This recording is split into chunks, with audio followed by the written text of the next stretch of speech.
Cette capsule porte sur l'onglet Impôts de Marathon. Donnez-moi quelques instants pour ouvrir le calculateur et vous présenter cet onglet.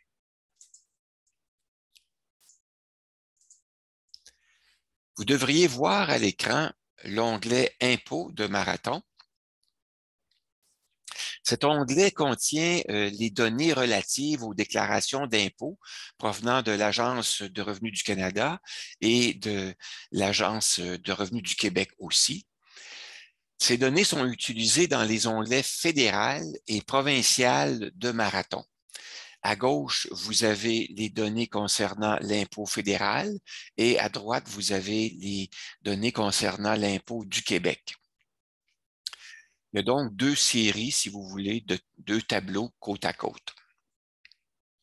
Sur chacune des lignes, les données concernant une année d'imposition sont inscrites, donc une année par ligne, et les années qui vont de l'année 2000 jusqu'à l'année 2021, ce sont les données qui ont été reportées directement depuis les formulaires de déclaration d'impôt des agences de revenus, tout simplement.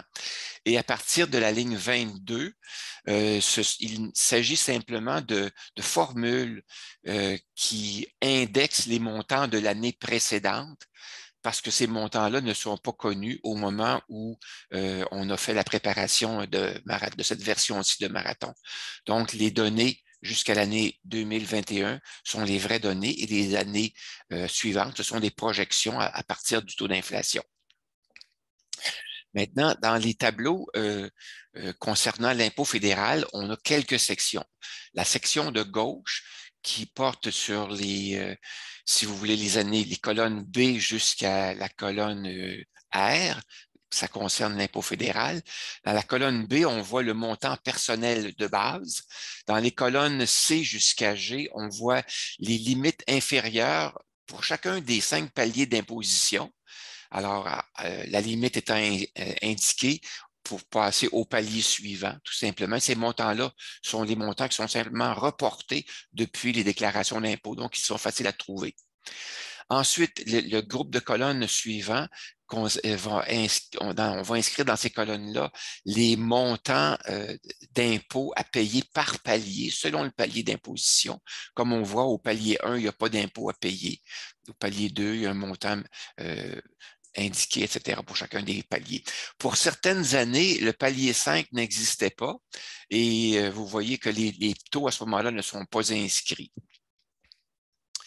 Dans les colonnes M jusqu'à Q, ici, on a les taux d'imposition par palier qui sont inscrits. Dans la colonne R, on voit le seuil de récupération de la PSV, c'est-à-dire c'est le montant de revenu total imposable dont on peut disposer sans que la PSV ne soit récupérée. Au-delà de ce montant-là, la PSV commence à être récupérée.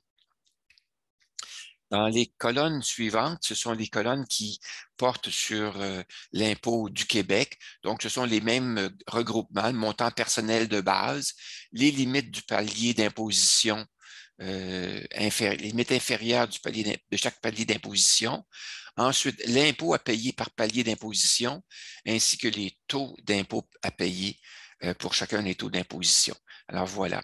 Lorsque vous voudrez faire la mise à jour annuelle de Marathon, ben vous pourrez à ce moment-là aller rechercher l'information sur les sites de l'Agence de revenus du Canada et de Revenu Québec et inscrire les montants à partir de la ligne de l'année en question, inscrire les montants dans chacune des colonnes et ensuite modifier la mise en forme de la dernière année pour laquelle vous avez inscrit les montants. Alors, vous reportez simplement la mise en forme à la ligne suivante de façon à signaler que les années précédentes sont toutes des années qui contiennent les vraies données. Alors voilà, c'est tout ce qu'il y a à faire avec l'onglet Impôts.